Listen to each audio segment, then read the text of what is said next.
all the fucking tren. Basically, that's what you thought I was going to say, wasn't it? As you've seen this title, you thought I was going to say 1,000 bigger tren. So we did a poll on my Instagram, full day of eating, or obviously how much gear I'm on. Everyone clicked how much gear I'm on. So we're going to do a full video on what I'm using, why we're using it, and obviously how we're going to progress that over time. We are going to still do a little bit of training in there as well, because this gym is absolutely sick.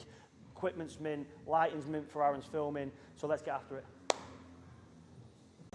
So the first anabolic that we're going to be used on any cycle is an androgen load. So we're going to look at stimulating the androgen receptor, which is testosterone. So we're going to use this obviously because it's going to raise strength, it's going to help recovery. I'm going to be honest, I'm not going to disclose the amount that I'm using just because I don't want people to copy it. But what you want to think about is just use the minimal amount. So the minimal amount I would say for a cycle is 300 milligrams. Again, it's going to be really beneficial for us to obviously optimize muscle protein synthesis, growth, and recovery. So that's the first one. I'm going to do some more sets, and then I'll talk about Primo, which is going to be the next one. So, biceps. What I like to do is I like to do a working set of 10, and then what I'll do is I'll half the weight and double the reps. So say we've got 20 kilo on there, we'll probably do 8 to 10, and whatever I get, if I get 8, then I'll drop down to 10 kilo and do 16. Oi. Oh. Give it away. Make you want to fucking dance. Come on, boy. On a slut drop. Oh, yeah. Ooh. It's always good as well with fucking gyms that play sick tunes. You don't have to have your headphones in there. The in drug that everybody keeps talking about, Primo. Why Primo? Firstly, we know it's been used in human trials. So it's been actually used in medicine, so we can kind of gauge on what the response is going to be. It's very tissue selective as well.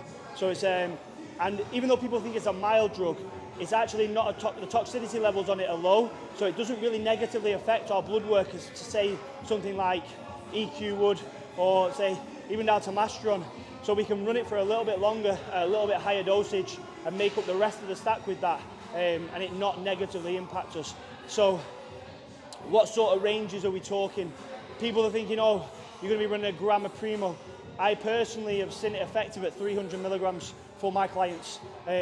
Again, you have to, if your drug usage is going to be more than that, then maybe you're going to have to run it a little bit higher. But again, you don't need to be running 700 milligrams for it to be effective. It's a load of crock of shit. So Primo, that's the second compound that we're going to use. The next compound that we're going to talk about is Proviron. Proviron is obviously a tablet. We take that every single day at 25 milligrams. This is going to make testosterone more bioavailable. So obviously we can use less testosterone, but then we're going to actually utilize more of it. It's also going to control estrogen, the same as Primo will. That's because it's a DHT. With the Primo, it will pull the estrogen down. Proviron will do the same, it will pull the estrogen down, so we can manage estrogen rather than us having to put in something that's going to block estrogen like an AI, like tamoxifen, Arumadex, or letrozole. We want to be able to manage estrogen because we do need some estrogen. The next thing we're going to talk about is Metformin. Metformin. This is another drug that recently has started being introduced into people's cycles, and it's a really good pathway because it allows us to manage glucose. So when carbohydrates are high, we're going to put this in pre-bed, and it's going to allow us to utilize the carbohydrates as we sleep. And then obviously we're going to wake up with a decent fasted blood glucose reading and be primed, ready to be able to take on the next day of food. So that's what Metformin is going to be doing.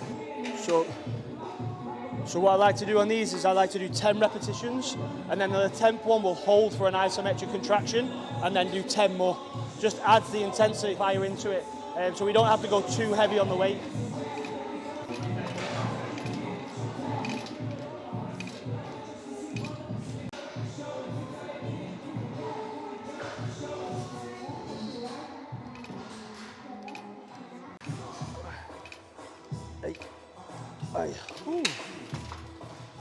So the final drug that we'll be using is telesmartinine, which is an ABR. So that's basically going to be managing blood pressure. One of the things that will happen is, as we are obviously bodybuilders, the underlying killer for all of us will be probably blood pressure. So if we can manage that and obviously collect the data over every single week on taking our own blood pressure, we can reduce that risk. So that's going to be the final drug that we're going to use. Obviously, I've not spoken about milligrams. I've not spoken about GH or insulin.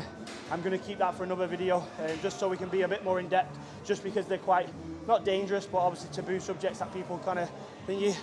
We've covered arms, so we did a preacher curl, we did a rope push down, we did a dip, and then we did some reverse curls. I've been hitting arms on different frequencies, so I've been hitting them 3 times a week, so the volume's a little bit lower.